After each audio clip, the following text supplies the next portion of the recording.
Good afternoon. I'm really glad I can share with you all this Wednesday night. I think it's really important that we keep on hearing the Word of God even through this tough time where we're staying at home. So I'd like to do that for you tonight. I have a devotion prepared for us. I titled this Staying in Shape. One of my favorite things is exercise and work out. Whenever I was in college, EKU had this big facility. It was called the Rec Center.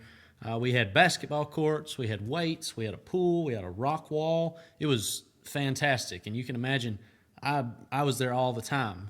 As a matter of fact, I used to tell my buddies I spent so much time in there that I'd tell them that they had a bed for me in the back, that I just lived there. I didn't live in a dorm. I lived in the Rec Center.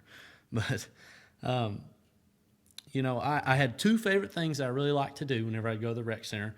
I really liked to lift weights, and I really liked to run. Okay, so first off, I'm going to focus on lifting the weights.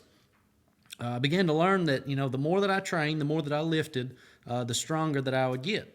And I would train and progress and get better and better and better. And, over the years, I've found that this doesn't necessarily just apply to our physical self, but it also applies to our spirituality. If I'm going to flex and work out my spiritual muscles, I'm not going to pick up a dumbbell and start curling. It doesn't work like that. However, I am going to first establish a relationship with Jesus, and I kind of compare that to maybe going to the gym on the first day. It's tough. It's different. It's strange almost at first. I know that whenever I first started at the gym, I would go in and let's say it was leg day, I would do my leg work, and the next day I could barely walk up the stairs. I was so sore. It was hard. It was not easy. But getting started is a huge first step. Once we can get started, then we can start to build. The second, and in my opinion, this is the hardest part about it, is, being consistent about it and staying committed. It's easier to start and then just stop, but being consistent, going every single day, doing the right things. Take, for instance, the gym. Getting in the gym and working out consistently is the key to seeing results. Think about it. If I work out one time and then take a month off and then I go look in the mirror and flex, it's not going to be what I want to see. I've got to go every day. I've got to be studying every single day, working hard every day, building towards my goal.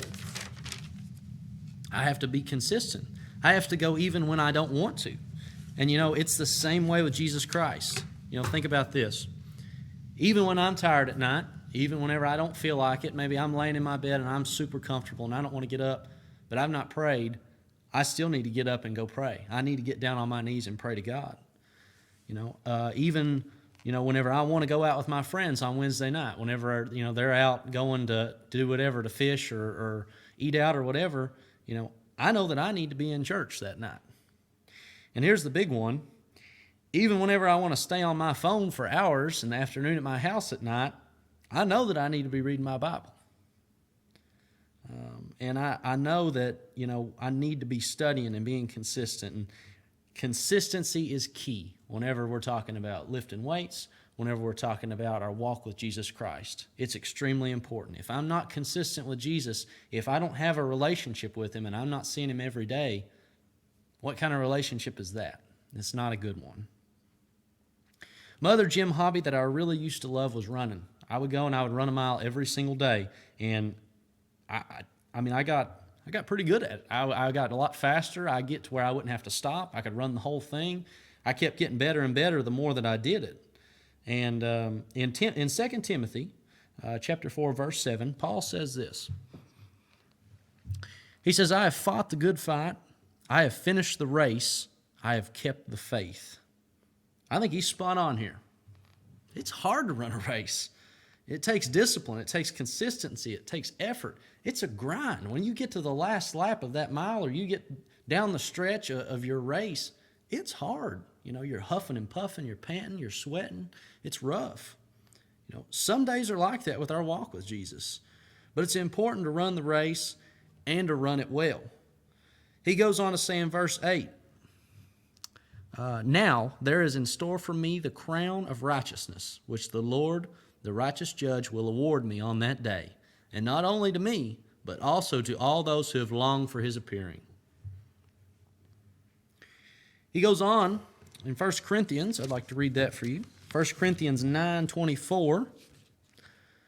It also says this, "Do you not know that in a race all the runners run, but only one gets a prize?